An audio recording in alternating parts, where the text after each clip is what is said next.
Oh, Thanks, Roz. I'm with you on that too. My neighbor.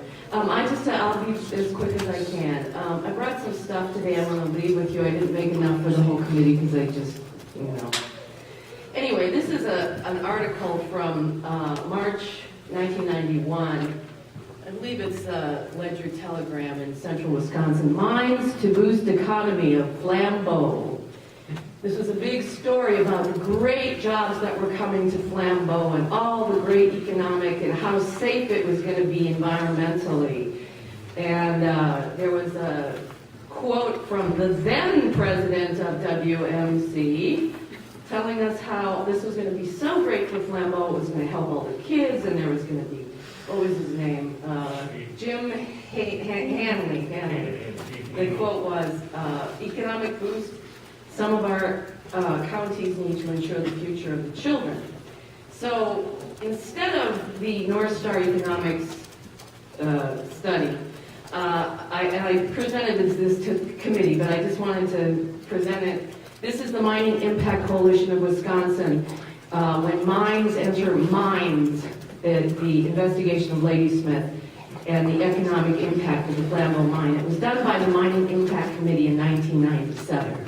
So this isn't some left-wing, Native American liberal organization. This was the Mining Impact Committee.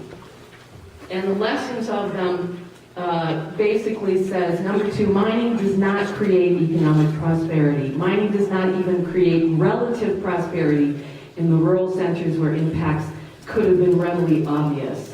Mining may even add to the poverty as it distracts the priorities of urban planners and creates false hopes for the residents in the poor communities. So this study goes on to legitimize the fact that mining does not create prosperity. Now, if we looked at the newspaper articles from Ladysmith News, 1992, unemployment was 4.6, 1992. Later, 9.1, now the county has the highest unemployment in the state, where Flambeau is, and as we know, they were just charged with 11 counts of contamination of the water. So this is snake oil that we've been sold up here. I'm with you, Roz. I'm exhausted. I'm broke from chasing down this corporate takeover of our government. I've been working on a book with Laura Gauger, doing an ebook of The Buzzards Have Landed, and I had a chance to read about the history of mining. The whole Roscoe Churchill outlines everything that happened with that moratorium, piece by piece. I read about the 3 senators who helped save that bill, and Senator Schultz was one, and Senator Cowles was one. And you're faced with this again, and I speak with Roz, I stand with that river, that we will not have a mine here. And you will see some incredible unrest and people who will die for this.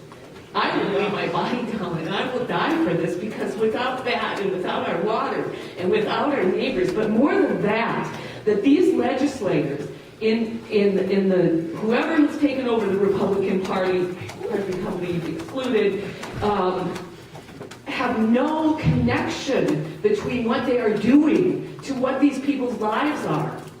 And they have infiltrated the news media with so much misinformation that you can never know what the truth is by reading the news.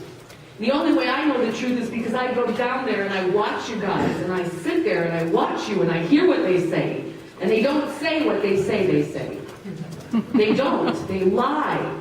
Scott Souter had a press conference where he said, Janet Bewley sat down with us and we worked out all this stuff. Well, Janet apparently didn't know about that. So, in conclusion, I would hope that the way that this is going to be saved is when you guys go back to those legislators who are lying to us, and you tell them behind those closed doors, or whatever cocktails you're going to go out and have, or whatever way that you guys do these backroom deals, and you sit down and you tell them face to face, these people are not going to allow this. These people are going to die for this. And we're going to stand by Bad River, and we will not let this genocide happen, because that is what will happen. And you better believe there's more people than just in this room that you've heard. How many, was it 92 against the joint finance? What was at the other committee hearing? How many people were against, how many for? We don't even know anymore what the results were. They're not even going to say it. And what was the results of all the people who wrote in to cast their votes to Tiffany? And if I do an open records request for Mr. Tiffany between 9 a.m. and 9 p.m. on January 23rd, will I get the runaround like I did Mary Williams, who said, I don't use email? No, this is a serious, deeper issue. And I totally respect you guys for having to sit in those rooms with those people and look at them day after day, lying to you. I saw how Glenn Groveman talked to you the other day, that Senator Jouk, and I was just, but you know, we can caulk it. That's what he said with the Barb, right? Yes. Yeah, that's what Glenn said. If it leaks, we'll just caulk it. Anyway, thank you so much.